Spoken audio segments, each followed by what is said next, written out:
convidamos para proferir na nossa conferência de abertura o professor Dr. Eduardo Guimarães.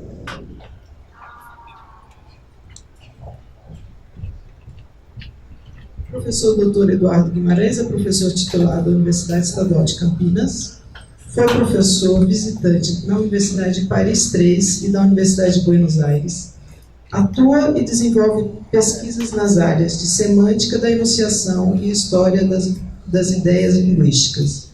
Em semântica, dedica-se ao estudo da designação e dos nomes, com atenção particular para os nomes próprios, ao estudo da argumentação e à caracterização do espaço de enunciação. Em história das ideias linguísticas, tem trabalhado com a história dos estudos do português, com a análise de noções e conceitos como civilização, empréstimo e história, com a política de línguas e com a análise histórica do estruturalismo. Dedica-se também a pensar a análise de textos a partir da semântica. É autor de grandes números de artigos em periódicos brasileiros e estrangeiros e publicou livros como Texto e Argumentação, Os Limites do Sentido, História e Sentido na Linguagem, Organização, Semântica do Acontecimento, História da Semântica, Sujeito, Sentido e Gramática no Brasil, Análise de Texto, Un Dialogue Atlantique, co-organizador, History of Linguistics, 2002, Select Papers from the 9th International Conference of the History of the Language Science. É membro de conselho editorial de vários periódicos especializados na área de linguística e coordenador do Lab Urbe. E aqui está para nossa conferência de abertura. Professor. Primeiro, quero reiterar o pedido, a explicação da presença da professora Leni, que teve coisas na vida que a gente só pode fazer de um jeito. Né? E quando é assim, a gente simplesmente faz. Né? Isso fez com que ela tivesse que fazer uma viagem ontem durante a tarde, inesperadamente, e, portanto, ela não pôde vir. Bom, isso, naturalmente, cria uma mudança de expectativas um pouco disfórica, né? Porque as pessoas esperam uma coisa e depois não tem. Então, eu estou aqui como aquela coisa que não é, né? Do ponto de vista do acontecimento que aqui se dá. Realmente, eu não sou ela e nem vou falar o texto dela, o que seria inviável, né? Tanto pelo temperamento dela quanto pelo meu. E então, o que nós da organização pensamos foi eu trabalhar um pouco à noite e procurar estender aquilo que eu falaria na mesa redonda, de alguma maneira, de forma que eu pudesse falar do tema. Eu estaria na mesa redonda para participar, não mais para falar o meu texto, e colocá-lo aqui de uma maneira com alguns elementos a mais que fizeram parte das minhas leituras no processo de preparação, né, do meu texto inicial. Então, o que eu vou colocar é isso que está aí. Né? O título, até o título era um pouquinho diferente, com as mudanças, eu alterei o título também. O capitalismo, sondagem sobre a escrita de uma palavra conceito. A primeira coisa aí, a palavra escrita está, entre aspas, acho que vocês, por várias razões, o simples fato de estar, entre aspas, já diz algo, não é claro, sozinho, mas no decorrer da apresentação, acho que vocês poderão perceber outras razões para eu ter colocado escrita quando o título do evento é Escritura da Cidade, né? E para ter colocado entre aspas. Bom, como vocês veem, eu já pelo título, a abordagem que eu vou propor, uma abordagem semântica, uma abordagem semanticista, que trata as questões da significação a partir da enunciação. Bom, então, feita essa primeira explicação, né, da mudança de rumo das expectativas, né, que vocês tinham, vou procurar, então, desenvolver essa questão em torno dessa palavra capitalismo. Eu, pessoalmente, nunca tinha me dedicado a estudar essa palavra. Eu estudo outras palavras, outros conceitos, né? Todo mundo que acompanha o meu trabalho sabe, tem um conjunto de termos e de todos aqueles que vão se correlacionando ali, com os quais eu tenho trabalhado. Mas a palavra capitalismo nunca foi uma palavra do meu interesse de semanticista. Bom, então, o que eu, desde o começo, decidi fazer foi que eu não seria capaz, para mim, eu não seria capaz de apresentar um trabalho que minimamente dissesse, olha, eu acho que o capitalismo, esse conceito significa tal coisa. Então, eu preferi fazer um conjunto de sondagens, né, em momentos diferentes, em textos diferentes, e de alguma forma dizer, bom, aqui aparece isso, né? E depois ver o que eu posso dizer a esse respeito, na medida que eu vou correlacionando coisas que podem até ser razoavelmente díspares, né? Bom, então, esse assunto ele se coloca dentro dessa nona edição do Encontro Saber Urbano e Linguagem, em torno do problema da escritura da cidade. O termo escritura, né, tem uma história já nos estudos da linguagem. Assim, enquanto uma palavra conceito mantém um certo campo de questões em torno da palavra. As palavras conceitos têm essa capacidade, quer dizer, mesmo que eu defina diferentemente o conceito em relação a outra pessoa, nós estamos ligados pelo fato de que é essa palavra que nos faz dizer sobre aquilo. Então, o conceito não é simplesmente uma coisa abstrata, porque ela está sempre relacionada a alguma palavra, mesmo, ou mesmo não, necessariamente de maneira polissêmica. Bom, na nossa área, na área de linguagem, vamos dizer assim, nós encontramos a palavra escritura sendo definida, estou dizendo a partir do meu lugar, numa obra do Roland Barthes, que se chama Le Degré Zéro de l'Écriture. Então, o Barthes vai nos trazer essa palavra escritura, e, na verdade, em francês, écriture. Isso para mim tem uma importância aqui, dizer em francês, né, a palavra écriture.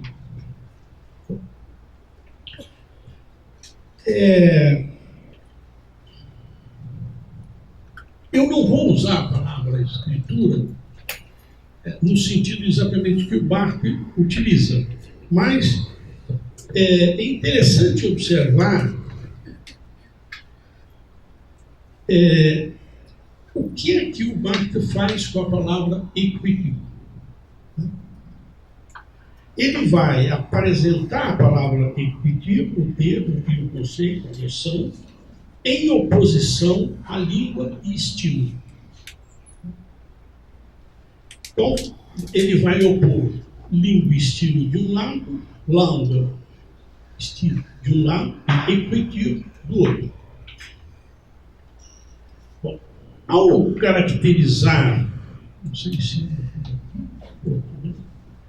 Ao caracterizar a palavra écriture, o Barthes vai nos dizer, isso aí eu retiro da tradução brasileira. A palavra, o que eu estou representando é que a palavra écriture, que aparece, por exemplo, l'écriture alphabétique, l'écriture cuneiforme, né? Então, a palavra écriture, nesse sentido, que em português nós traduzimos por escrito, a escrita alfabética, a escrita cuneiforme, vai essa mesma palavra significar equidio, no sentido do conceito que o Barthes propõe. Bom, então veja que nós temos um problema de língua interessante, porque em francês nós temos a mesma palavra, em português nós podemos ter as duas ou só delas, se quisermos. Então o Barthes vai dizer: o horizonte da língua e a verticalidade do estilo desenham, portanto, para o escritor uma natureza, pois ele não escolhe nenhum dos dois, nem a língua, nem o estilo. A língua funciona como uma negatividade, o limite inicial do possível. E o estilo é como uma necessidade que vincula o humor do escritor à sua linguagem. Na língua, ele encontra a familiaridade da história. Neste, o estilo, a de seu próprio passado. Nos dois casos, trata-se realmente de uma natureza, vale dizer, de um gestuário familiar, em que a energia é apenas de ordem operatória, dedicando-se aqui a enumerar, lá, na língua, a transformar, mas nunca a julgar ou a significar uma escolha. Bom, então, veja, nós temos aí um certo conceito de língua e de estilo, e antes de passar à frente, eu fico o tempo todo tentado, quando só que eu olhei isso, fui olhar, mas achei que não seria razoável eu tentar apresentar isso de uma maneira mais extensa aqui, mas eu fico muito tentado em ver, quer dizer, como é que essa noção de estilo em oposição à língua aparece aqui na história dessa noção de estilo na França, por exemplo. É uma coisa curiosa, aparentemente parece absolutamente o oposto, né? Quando uma formulação da história da noção de estilo que está no Buffon, que era um biólogo, né? um texto à parte da vida dele, né? Ele era um grande biólogo, ele era da Academia de Ciências francesa e tal. E por uma querela da corte, ele acabou sendo membro da Academia da Academia Francesa. Bom, e tem lá o texto dele sobre estilo. E ele, em um momento, ele define o estilo. O estilo é o modo pelo qual você, reduzindo, alguém apresenta aquilo que tem a dizer. Você tem um conteúdo e você tem um modo de dizer. O modo de dizer é o estilo. Bom, ainda quase no fim do texto, ele de repente vai repetindo isso e diz assim: o estilo é o próprio nome, que é a expressão, a maior parte de nós vimos citado. O estilo é o homem, o estilo é o homem. Buffon, o estilo é o homem. Só que o Buffon não diz o estilo é o homem, ele diz o estilo é o próprio nome. L'estile é l'homme même. Eu acho que é assim. Bom, então, o que isto, a escolha que você, o modo pelo qual você apresenta algo é o próprio nome. Então, curiosamente, embora pareça absolutamente o oposto, porque eu poderia pensar numa noção de escolha, na definição do Buffon, e aqui o Marco nos diz que não tem escolha, né? Essa questão de que o estilo é o próprio homem, quer dizer, é algo do qual ele não escapa. De alguma forma, ressoa aqui dentro, do meu ponto de vista. Mas isso é só uma provocação para alguém que eventualmente tem interesse nisso. Eu não pude pensar isso de um pouco mais extensamente. Aí, a partir disso, dessa situação que estava aí, fechando o meu parênteses, ele vai continuar dizendo: língua e estilo são forças cegas. a escritura. Aí eu vou usar a palavra escritura tal como ela está na tradução brasileira. Essa palavra poderia ser traduzida por a escrita, se eu seguir a mesma relação que o Barth faz. Equitivo, ele desloca a palavra, escrito, você desloca a palavra. A tradução brasileira preferiu usar uma outra palavra, até por uma certa relação de ressonância, né, com a palavra francesa. Então, a escritura é um ato de solidariedade histórica. Língua e estilo são objetos. A escritura é uma função, é a relação entre a criação e a sociedade. Então, veja, a escritura é o que conecta com aquilo que está fora desse lugar do qual você não escapa. Né? A linguagem literária, transformada por sua destinação social, é a forma apreendida na sua intenção humana e ligada, assim, às grandes crises da história. Então é aí que aparece o que é essa escritura. Então, eu posso dizer que o Barth desloca o sentido da palavra equitivo para cunhar uma palavra, um nome conceito. Né? Mas esse deslocamento não deixa de mencionar, de algum modo, o sentido de equitivo que se encontra em expressões como l'alphabet grec n'est pas le premier système de l'écriture, né? Ou l'écriture de l'Antiquité e outras expressões desse tipo, l'écriture pictographique sumérienne e assim por diante. São expressões em que a palavra equitivo seria claramente traduzida em português por escrito. Esta relação, o que eu quero dizer é que quando ele cunha o conceito, este conceito, que é um deslocamento do sentido, é levar a palavra para um outro lugar, agora teórico, e não a palavra da língua comum, não deixa de mencionar a existência do sentido dessa palavra na língua comum. Esta relação se estabelece na medida em que o conceito de equitivo no Barth diz respeito a uma reflexão sobre a literatura que, no sentido específico do termo, é sempre uma escrita. Então, no fundo, é essa a questão. O peso da existência da escrita opera na própria construção do conceito de equitivo, tal como ele aparece. Isso talvez seja uma interpretação um pouco selvagem, mas é o que me parece. Então, a escritura desta perspectiva inicial, né, e o interessante que eu estou ressaltando é que em português eu poderia ter traduzido por escrito, a palavra equitivo, diz respeito a um modo de enunciar. O que eu quero dizer é o seguinte: eu não vou entrar na discussão do que é a escritura. Tá?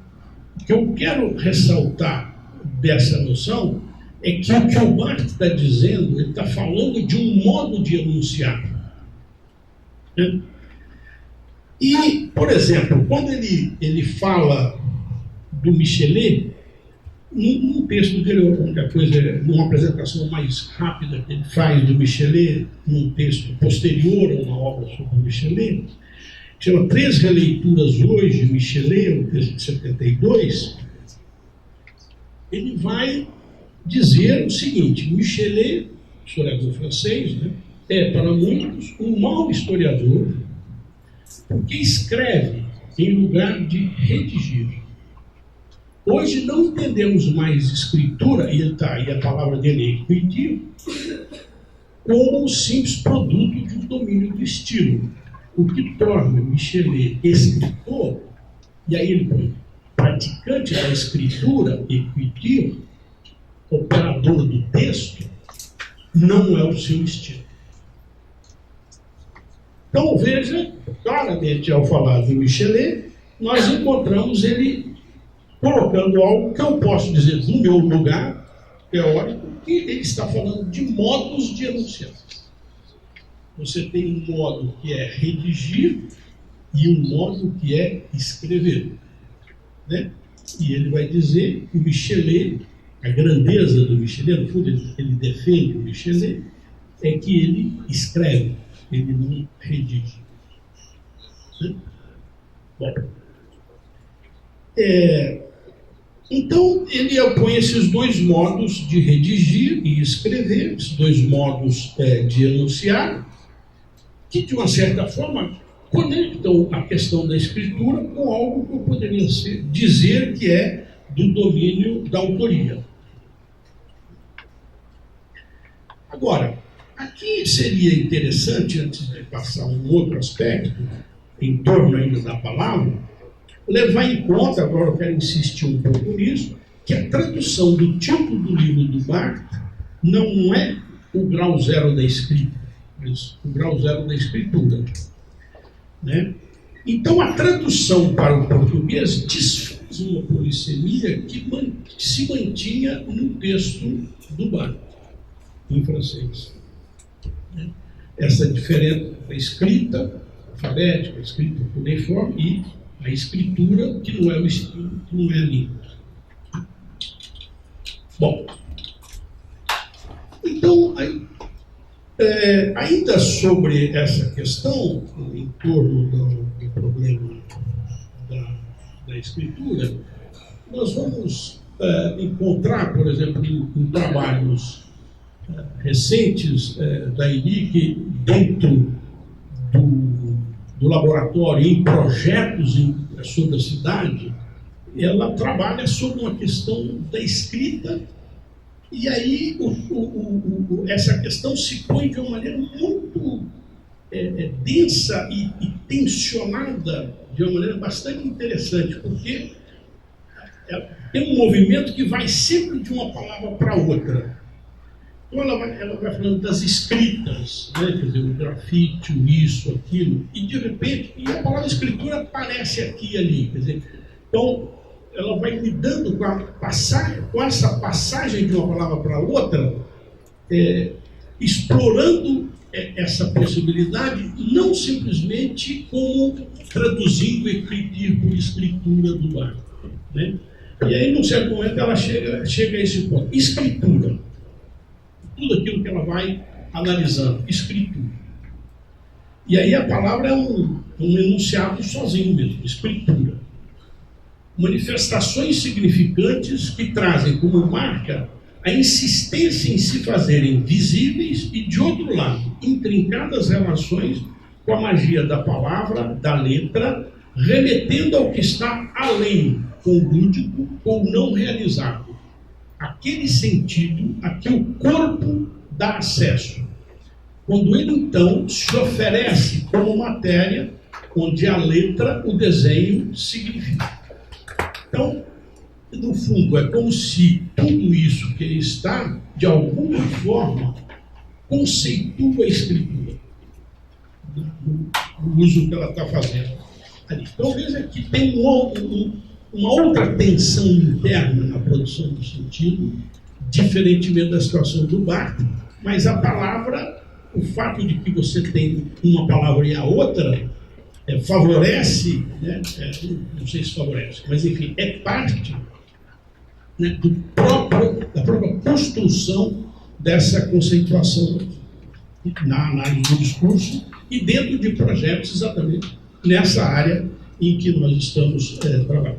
Bom, então, feita esta colocação mais geral, eu vou agora procurar entrar especificamente no problema do capitalismo. Então,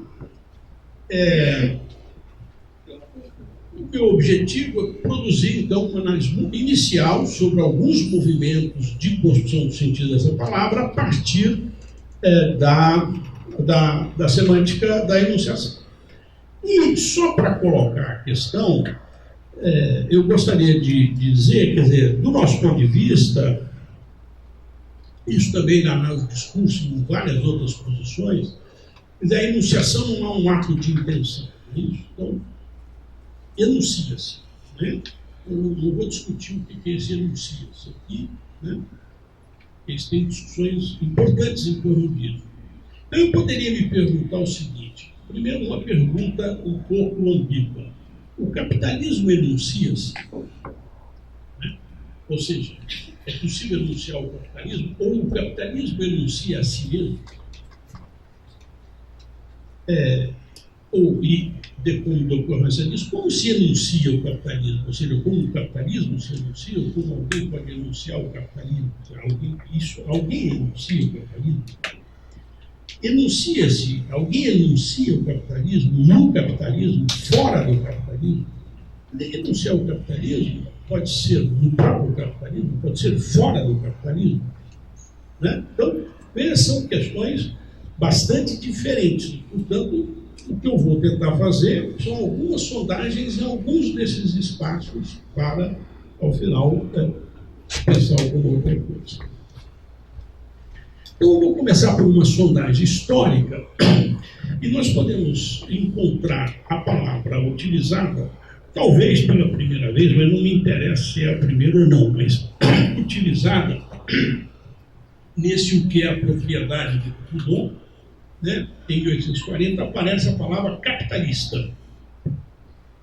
Essa é uma questão interessante. A palavra que aparece primeiro não é capitalismo, é capitalista. Né? E depois a palavra capitalismo decorre dessa palavra em certas condições.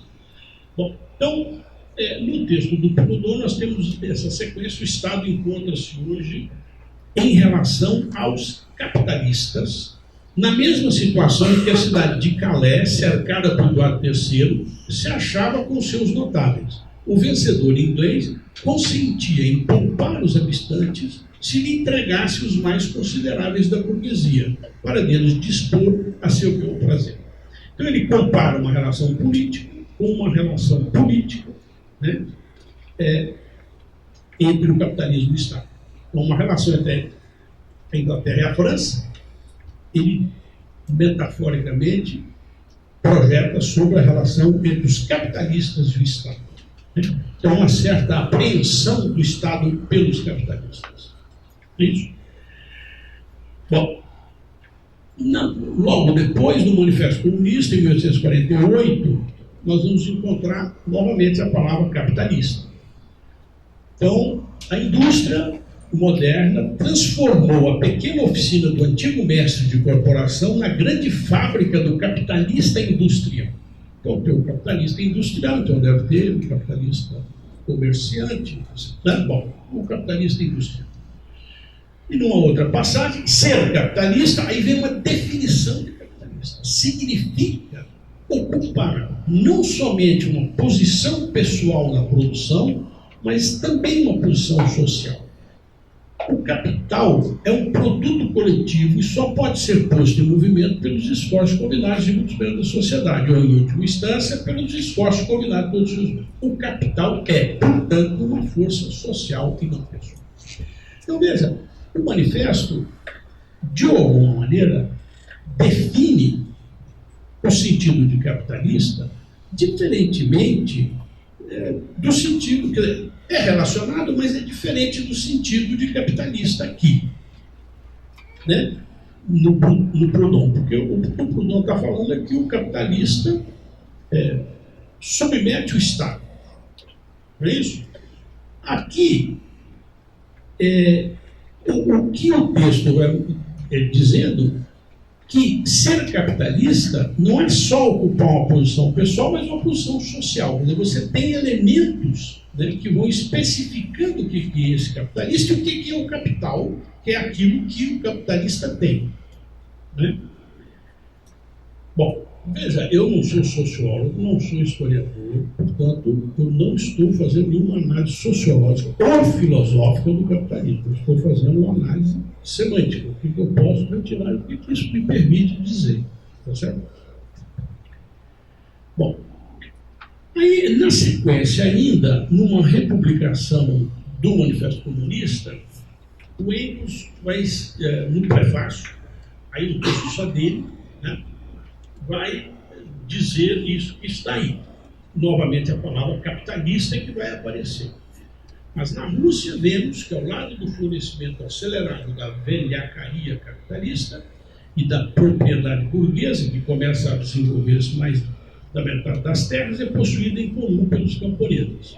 E numa outra sequência, um pouco à frente, o objetivo do Manifesto Comunista era proclamar a queda iminente e inevitável da atual propriedade burguesa. Mas na Rússia, vemos que, lado a lado, com o crescimento febril do sistema capitalista e a propriedade burguesa da terra, que começa a delinear mais da metade das terras é possuída em comum pelos camponeses. Bom, se eu olhar, claro que eu posso fazer uma análise sociológica, tem camponês, tem propriedade, mas eu quero olhar a palavra capitalista, como é que ela está sendo enunciada aqui nesse caso. Né?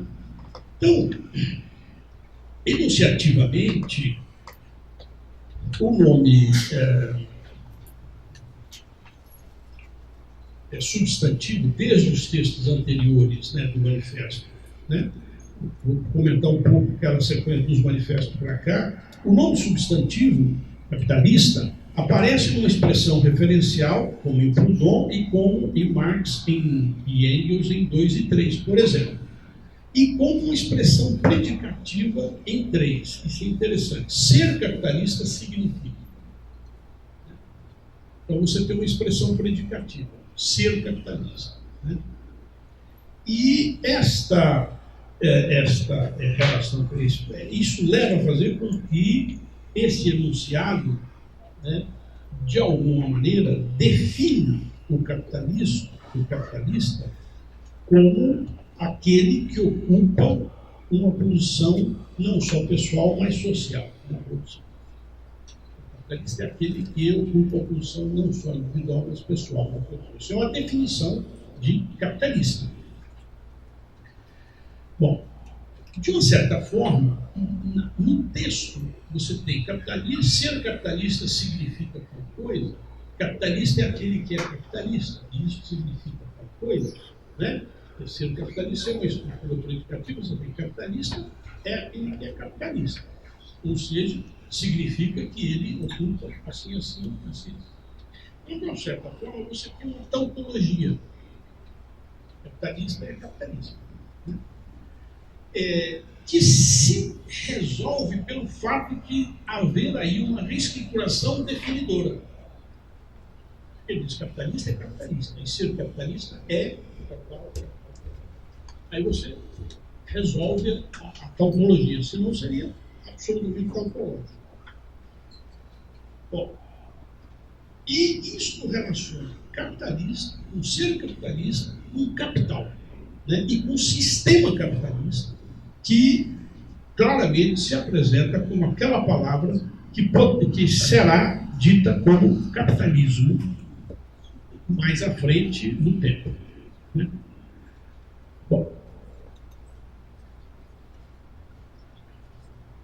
no caso dessa sequência 4 e 5, né, nas duas, a palavra capitalista, que aparece como um determinante de velhacaria e de sistema, né, é velhacaria capitalista. Capitalista aí é um determinante da velhacaria. Ou sistema capitalista. Capitalista é um determinante de sistema. Né? Bom, então se produz essa expressão sistema capitalista que vai significar, né, que consolidará o conceito que aí está pela palavra capitalismo, que se coloca, né, em seguida em um momento posterior. Por outro lado, ao encontrar velhacaria capitalista, uma velhacaria própria do sistema capitalista, ou seja, do que se desdobra desses sentidos do capitalismo, o que significa também que, parafraseando, o capitalismo inclui, permite uma velhacaria. Né? O que significa a velhacaria do capitalismo? Assim, no aparecimento da palavra que nomeia o agente do capitalismo, ou seja, o capitalista, nós vamos encontrar essa constituição de um sintagma que leva a esse capitalismo, mas que ao mesmo tempo que leva ao sentido do capitalismo, ou predica de alguma forma por velhacaria. O sistema capitalista é uma velhacaria, ou seja, o capitalismo é uma velhacaria. Assim, a formulação inicial para o sentido de capitalista neste acontecimento já predica. Agora eu quero ressaltar isso que eu vou dizer agora. O agente, o capitalista, o agente do capitalismo, o capitalista, como o agente de um sistema que se caracteriza pela velhacaria. Então eu quero ressaltar o fato que eu estou identificando nessa sequência a construção do sentido do problema do agente. Tá? Muito bem. Agora vamos fazer um malabarismo. Eu vou passar para um texto de um grande investidor, conhecido investidor das bolsas, Soros, e vou olhar um pouco para um texto dele, recente. O texto é Capitalismo versus Sociedade Aberta, que foi publicado no Financial Times, em inglês e inglês. O objetivo do texto é explorar o conflito entre capitalismo e sociedade aberta. São palavras dele. Valores de mercado e valores sociais. Muito bem. Então, observemos que, naquilo que acabamos de falar sobre a história da palavra do século XIX, o sentido que se constrói do capitalismo é que ele é marcado por uma injustiça, né? Bom, então, os sentidos de capitalista e capitalismo se constroem naquele momento a partir de um lugar enunciativo de oposição aos capitalistas, tanto no texto do Proudhon, quanto no texto do Marx e Engels, como no texto do Engels.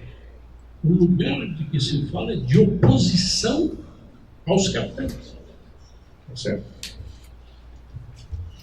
Então, essa é uma outra questão muito importante quando a gente discute certos assuntos, menos políticos, mas eu vou falar do lugar do semanticista. Quer dizer, eu não posso analisar a palavra capitalista sem registrar analiticamente que a construção do sentido da injustiça e da velhacaria está ligada a um certo lugar de enunciação. É isso, e portanto, deste lugar, o capitalista é o agente injusto do capitalismo. Tá certo? Eu não estou fazendo militância nenhuma, só estou tentando analisar. Posso estar analisando errado, mas eu estou analisando. Né? O que não significa que a análise não sirva para outras coisas. Né? Ela não possa ser instrumento de uma luta política. Isso é uma outra coisa. Mas o que eu estou analisando bem. Eu quero dizer, porque agora eu vou falar sobre uma análise em que o lugar que diz é um outro. Por isso a pergunta, o capitalismo se anuncia, ou se anuncia de onde o capitalismo? De fora dele ou de dentro? Né? A formulação do Proudhon, do Engels e do Marx é de fora. De algum modo. E a do Soros é de dentro. De algum modo. Né? É de outro lugar. Ele diz de outro lugar. Né? Bom, então, vamos chegar a esse texto em que ele vai, no Financial Times, do dia 29 de outubro de 2009, né, Capitalismo versus Sociedade Aberta, ele vai relacionar, né, essa questão. Ele quer explorar o conflito entre o capitalismo e a sociedade aberta. Valores de mercado e valores sociais. Vê que ele faz uma expansão diferente da do Marx e Engels, que diz o seguinte: a questão do capital não é só pessoal, é também social. Bom, aqui o Soros diz, bom, eu vou olhar para valores de mercado e valores sociais. Vê, o corte é diferente, né? Então, vai construindo uma série de questões diferentes. Bom,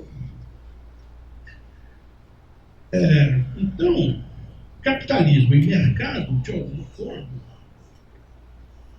era uma dupla, né? Aqui aparece em valor de mercado e valor social logo em seguida, né? Bom, essa questão, mais à frente do texto do Soros, ele vai reescriturar esse problema, dizendo que trata-se de falar do problema do agente. Essa é a expressão dele. O problema do agente. Aqui coloca, segundo o investidor, graves dificuldades, tanto para a democracia representativa, como para a economia de mercado, que não pode ser resolvida sem recurso aos princípios morais. O Soros está falando, não sou eu que estou dizendo, achando que ele diz isso, assim, dessa maneira. E aí ele vai dizer isso que está aí. Se eles retomam valores que ele está enunciando, são mais facilmente moldados pelas teorias que as pessoas adotam, e a teoria econômica é um exemplo, os valores. Eles são mais facilmente moldados pelas teorias, inclusive pela econômica. Os mercados devem atuar como uma mão invisível, trazendo demanda e oferta em equilíbrio. O que torna a mão invisível tão eficiente é que não há necessidade de exercer um julgamento moral. Então, a mão invisível é de quem? Do agente, do capitalismo, que ele vai chamar de um problema do agente. Ou seja, o problema do capitalismo hoje é o problema do agente. Ou seja, é que o agente é invisível e não há necessidade de exercer qualquer julgamento moral sobre a ação dele. No funcionamento do mercado, os mercados, a palavra aí é mercado, não é capitalismo, é mercado. Então, e ele vai continuar isto dizendo, é assim que o dinheiro polui a política e interesses especiais superam o interesse público. E se vocês estiverem me perguntarem, ele está a favor disso? No texto ele está dizendo que ele não está a favor disso, ele está descrevendo o funcionamento. Está descrevendo o funcionamento do ponto de vista dele. Do lugar dele, ele olha e fala, funciona assim, está assim, olha, esse é o problema. Aí ele diz, olha, eu defino como fundamentalismo de mercado a extensão indevida dos valores de mercado para outras esferas da vida social, notadamente a política. A teoria econômica afirma que, em condições de equilíbrio geral, a mão invisível assegura a alocução ótima de recursos. A mão invisível, que você não tem como regular com valores. Você não pode julgar, não tem como julgar, não adianta julgar, enfim, ele disse. Bom. Então, tudo isso, né, quer dizer, de uma certa forma, o que o texto do Soros enuncia, pelo modo como ele enuncia o funcionamento do capitalismo enquanto mercado. Isto é um modo do capitalismo se enunciar hoje. E aí veja que agora eu não estou dizendo que o Soros está enunciando o capitalismo, eu estou dizendo, de um certo modo, eu posso dizer, já que o Soros diz do lugar do capitalista, eu poderia dizer que, de algum modo, ele está sendo agenciado pelo modo como o capitalismo se enuncia hoje. Ou pelo menos por um dos modos pelos quais o capitalismo se enuncia hoje. Ou, para usar a palavra que foi colocada, né, para orientar a nossa reflexão, pela escritura do capitalismo hoje. Eu realmente não usaria a palavra escritura aqui, no que eu estou dizendo, né? Mas eu acho que são questões dessa ordem do enunciar que eu acho que a gente pode reconhecer nessa noção. Bom, muito bem, então, o funcionamento do capitalismo enquanto mercado. Aí eu vou fazer mais um malabarismo. Malabarismo significa o seguinte: eu vou para um lugar que não está previsto aí, né? E fazer uma outra sondagem diferente. Eu vou olhar agora para a mídia hoje. Então, por exemplo, eu vou olhar para a Folha de São Paulo e nós vamos ver os cadernos da Folha de São Paulo. Eu peguei um jornal no dia 2 de fevereiro para servir de entrada, né? Depois eu olhei vários e tal. Nós vamos observar, por exemplo, o primeiro caderno no sentido físico, aquele que você separa num certo número de folhas, ele está separado dos outros, né?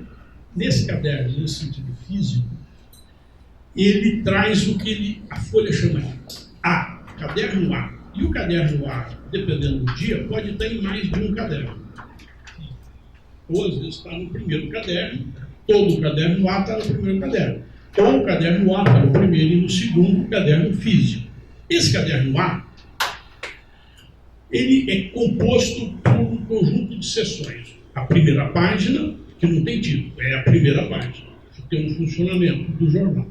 Depois você tem a seção opinião, a seção poder, a seção mundo e a seção mercado.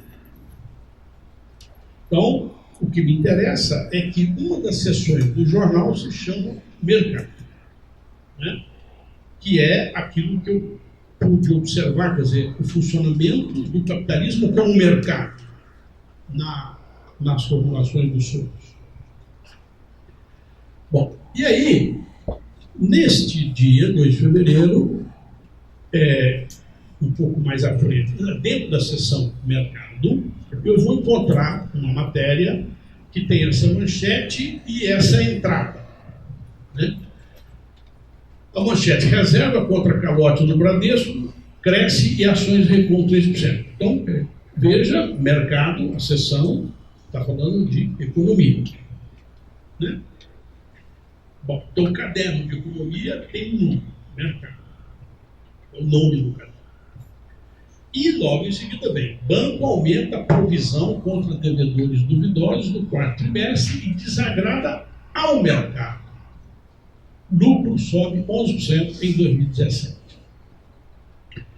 Nesta sessão, enuncia-se nessa matéria o termo mercado como novo conceito. O termo mercado como o termo mercado no texto dos Soros.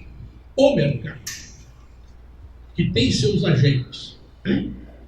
Num sentido relacionado a esse texto dos Soros, e nessa medida, mercado como o nome da seção da Folha, né? Mercado com nome maiúsculo, que é o nome da seção da Folha, fica claramente significada, até porque traz esse texto, entre outros, né, como a seção que está destinada a tratar do mercado, ou seja, desta entidade, entre aspas, que é o mercado.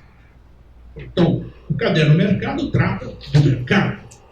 Então, você tem uma homonímia aí que submete definitivamente o caderno da Folha, a seção mercado da Folha, à concepção do capitalismo como mercado, né? Pela própria relação das palavras.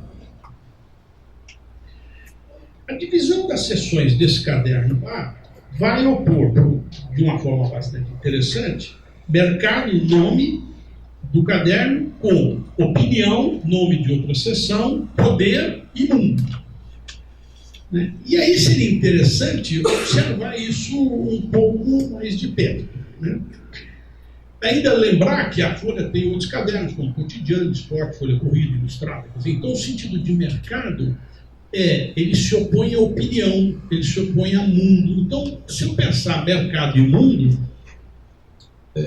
o mundo é um todo e o mercado é um outro todo que não coincide com esse primeiro todo, né? O mundo é o todo e o mercado é o todo. Mas eles não são a mesma coisa, não são sinônimos, essas palavras não são sinônimos. Eles constroem dois todos completamente diferentes. Daqui a pouco eu vou mostrar alguns detalhezinhos das sessões e a gente pode pensar isso um pouco mais. Então,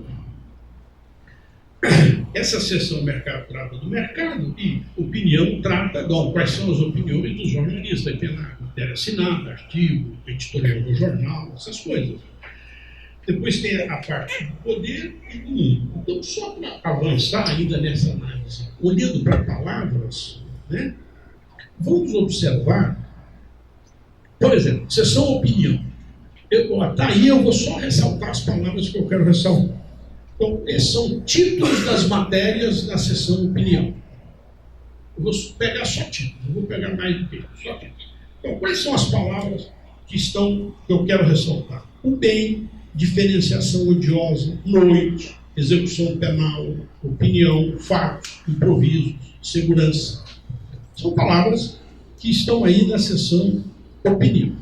Se eu passar para a seção poder, esses enunciados que estão aí, ressaltar alguns nomes. Moro, auxílio moradia, juízes, benefício, Barroso, Temer, PT, Lula, Carmen Lúcia. Inadmissível destacar o agredido, judiciário, prova de vida, candidato. São palavras. Veja que as palavras colocam questões de outra natureza, completamente diferente. Na seção mundo, você tem governo, golpe militar, Estados Unidos, Venezuela, ex-embaixador, Brasil, corte, Alberto Fujimori, pena, ONU, genocídio, Mianmar, acusações, estupro, filósofo. E vai por aí fora. E na seção mercado, nós vamos ter palavras como executivos, bancos, instituições, normas financeiras, setor pesqueiro, exportar, União Europeia, veículos, importação, inovar alto, comércio exterior, Brasil, pós-guerra, superávit, balança comercial, pessimismo, economia, menor nível, reserva, calote, Bradesco, ações. Então, isso nos títulos das matérias. Então, veja que você tem as sessões significam, eu não estou analisando o conteúdo, estou dizendo, pela relação das palavras, eu digo, essas sessões significam coisas muito diferentes umas das outras. O que dá a esse sentido de mercado um sentido muito específico nessa oposição. Né? Inclusive pelas palavras que estão aí. E se a gente começar a olhar, é muito interessante, né? Quer dizer, aonde é que apareceu a unidade União Europeia, onde é que apareceu os Estados Unidos? É claro que essas palavras podem estar num lugar e no outro, porque os nomes de países, vocês percebem que está lá no mundo e está na economia. Agora, com que companhia está no mundo e que companhia está na economia? Né? Portanto, essa União Europeia, ou eventualmente Estados Unidos, significa outra coisa, na economia, com coisas como importação, veículos, pessimismo, economia e assim por diante. Bom, então, essa observação, sem grandes detalhes do léxico enunciado nos textos das diversas sessões, nos coloca diante de diferenças importantes e que significam claramente que mercado é a palavra conceito que é determinada no seu sentido pela enunciação destes termos acima indicados e encontrados na seção mercado. Então, a seção mercado trata do mercado e mercado é enunciado por palavras como executivos de bancos, instituições, normas financeiras, setor pesqueiro, exportar, União Europeia, veículos, importação, comércio exterior, superávit, balanço comercial, economia, reserva, calote, Bradesco, ações. Interessante observar, por exemplo, que na seção poder, as palavras são Moro, auxílio moradia, juízes, benefício, Barroso, Temer, PT, Lula, Carmen Lúcia, inadmissível desacatar ou agredir, judiciário, prova de vida, candidatos. Então, nesse segundo conjunto de palavras, que está na seção poder, você tem palavras enunciadas aí que envolve nomes próprios de juízes, de políticos, ex-presidente, presidente, né? Há palavras que nomeiam um poder, o judiciário. Ainda a palavra candidato, né? Em mundo, por exemplo, você tem nomes próprios e nomes de organizações internacionais. Governo, Estados Unidos, golpe militar, Venezuela, estupro, filósofo, acusações, Myanmar, ONU e tal. O que eu poderia dizer é que nesta medida, nessa sondagem que estou fazendo, o capitalismo se anuncia como mercado em oposição ao mundo político e à sociedade. E aí se reencontra de alguma forma, eu não estou dizendo o modo da relação, mas a oposição que o Proudhon apontou ao falar da França e da Inglaterra, para comparar a relação de capitalista e Estado. Tá certo? Claro que em outros tempos, em outro momento da história, com alguns sentidos bastante diferentes. Eu não quero dizer que o capitalismo sempre se enunciou assim, mas hoje se enuncia, né? Pelo menos nesse jornal. Mas como, do meu ponto de vista, a enunciação não é algo individual, mas é um agenciamento enunciativo, se isso se enuncia assim, isso se repete no modo de enunciar. Tá certo? Eu poderia analisar o modo dos enunciados predicarem a respeito desses conceitos. Isso seria uma análise interessante, mas eu acho que eu já me estendi muito mais do que eu podia e não seria possível fazer essa análise aqui agora, mas seria uma análise bastante interessante. Quais são os predicados que predicam, por exemplo, Venezuela, que predicam Brasil, que predicam tal nome próprio e tal outro, né? Seria interessante. Bom, mas antes de terminar, eu gostaria de colocar mais uma coisa, tocado principalmente por esta relação, né, entre o capitalista e o Estado, que está lá no Proudhon e que fica rondando aí o tempo todo. Eu vou pegar um texto da seção mercado da Folha do dia 3 de fevereiro, de um outro dia, logo depois. O enunciado título da matéria é Boeing sugere nova empresa com Embraer. Esse é um assunto que rodou, todo mundo deve estar acompanhando. E logo abaixo vem o enunciado síntese da matéria, que depois é desenvolvido. Proposta foi levada ao governo e quer isolar a área de defesa da brasileira para facilitar a aprovação do negócio. A brasileira aí é a Embraer, a área de defesa significa o seguinte: avião militar, né? Encontramos uma predicação que pode ser parafraseada por alguém leva ao governo uma proposta, ou seja, há uma proposta no mundo do mercado apresentada ao governo, no mundo do mercado, pessoal que eu estou usando essa palavra, do mundo da política. Então, uma proposta do mundo do mercado que se apresenta ao mundo da política. E nesse texto se encontra o seguinte enunciado, concluindo o texto. Então ele conta tudo o que está acontecendo e diz assim,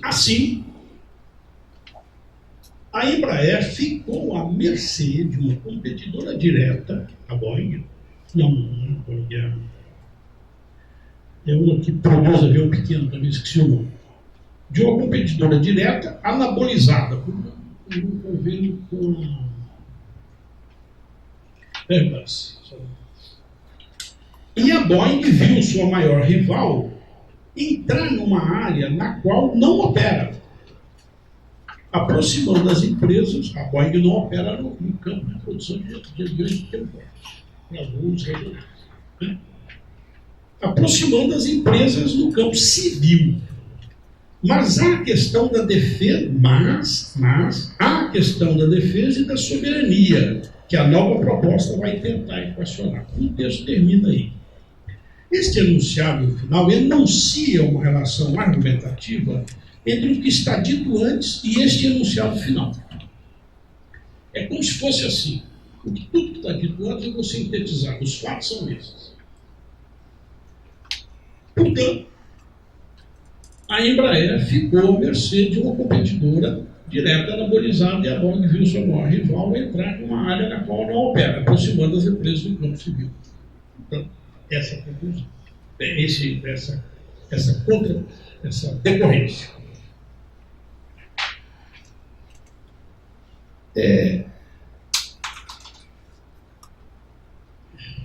O que sustenta a conclusão, mas em breve poder ser, é preciso fazer o negócio. A questão é preciso fazer o negócio. Segundo o texto do jornal. A argumentação, no entanto, não terminou aí. O último enunciado, mas a questão da defesa da soberania, coloca uma dificuldade. E esta contraposição, bom, é preciso fazer um negócio, mas tem esse problema, acaba por sustentar uma outra conclusão, que não está expressa, como definitiva. Portanto, é preciso uma proposta que não afete a soberania e a defesa do país. Não é que não se faça o negócio, a conclusão não é, portanto, não se faça o negócio. A conclusão final que decorre disso tudo fica, do meu ponto de vista, pela análise argumentativa, que é preciso uma outra proposta para que se possa fazer um negócio que não afete a soberania e a defesa do país. Bom, o que mais me interessa aqui não é a que conclusão nós devemos chegar com o texto, e nesse caso, nesse assunto, mas é que esse movimento, porque o meu problema não é o negócio, o meu problema é o capitalismo, estou falando sobre o capitalismo. Pelo menos, estou falando alguma coisa. Mas que esse movimento argumentativo coloque em cena a relação, o negócio, o mercado de um lado e a defesa e a soberania de um Estado nacional, o Brasil, do outro. Isso denuncia de modo interessante a tensão permanente entre o Estado e os governos e o mercado, a esfera do econômico, no modo do capitalismo, pelo qual o capitalismo se anuncia hoje. E isso é tão mais significativo quando observamos que o econômico se anuncia, no caso que analisamos pelo menos, pelo conceito de mercado. Então, a oposição entre mercado e soberania, mercado e Estado. Então,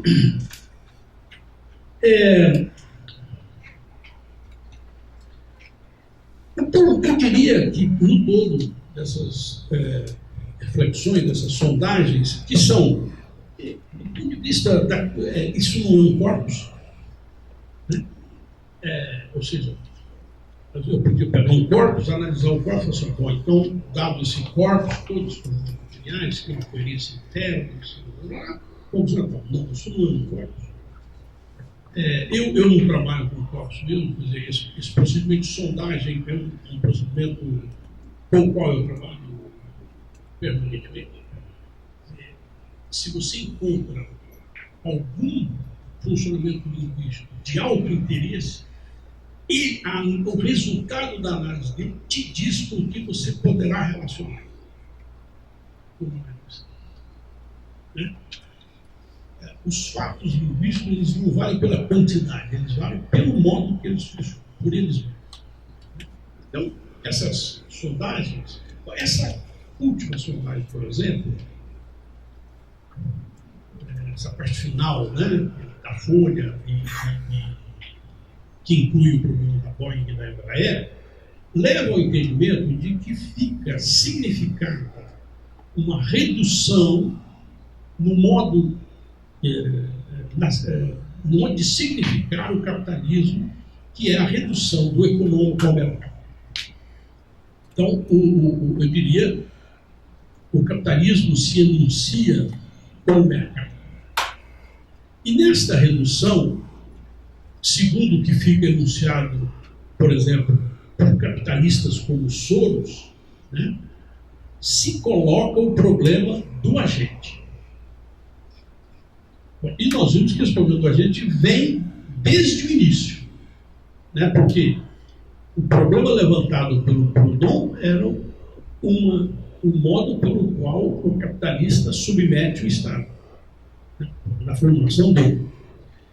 A questão aí do problema do agente, retomando ainda essa redução o capitalismo, a enunciação do capitalismo como mercado, se eu volto ao século XIX, só fazer um rápido retorno, né, e olhando para esse ponto do problema do agente. No Proudhon, o capitalista submete o Estado. Né?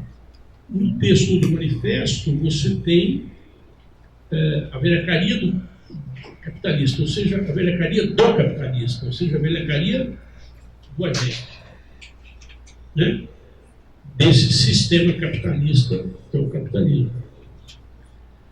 E nós temos, portanto, no século XIX, na sondagem que eu fiz, eu estou dizendo que no século XIX não tem outras coisas, o que me interessa é este lugar de enunciação, que é muito presente na nossa vida intelectual, né, no século XIX aí. No século XIX é uma enunciação que argumenta contra o capitalista, contra o agente. No século XX, do lugar do capitalista, o capitalista diz que o problema do capitalismo é o problema do agente. Então, desde o início, nós temos uma narrativa que estabelece o sentido da tensão entre o capitalista e o Estado. E aí eu não estou nem dizendo se está do lado que critica ou está do lado que não critica. Né? Há uma permanente, esse modo do funcionamento, do modo de enunciar, de se enunciar, do capitalismo se enunciar. É sempre uma tensão entre o capitalismo e o Estado e o capitalista e o Estado. Isso aparece de modo específico nessa argumentação sobre a Boeing e a Embraer, por exemplo. Não só, mas olhando para ele também. E eu queria finalizar dizendo que, de alguma forma, por esses modos de enunciar, o problema do agente, este é o problema, né? Principalmente nessa redução do capitalismo ao mercado, do sistema econômico ao mercado, né? E aí o problema do agente é o seguinte, ele é uma mão invisível. Então o problema do agente se coloca, inclusive, pela sua elipse, pela sua invisibilidade. Ou melhor, sua ocultação como modo de dizer, de argumentar nesses modos de enunciação. Então essa é a questão, quer dizer, esta mão invisível, ela não se põe, porque ela se significa pela sua invisibilidade. Né? E isto vai colocar os modos de argumentar, os modos de enunciar, do capitalismo se enunciar. Porque no lugar do problema, ele é invisível, do ponto de vista da enunciação. Eu espero que isso tenha sido de alguma utilidade para vocês, quanto para o evento e os objetivos do evento. Espero ter correspondido a esse momento, né, para a nossa reflexão. Muito obrigado.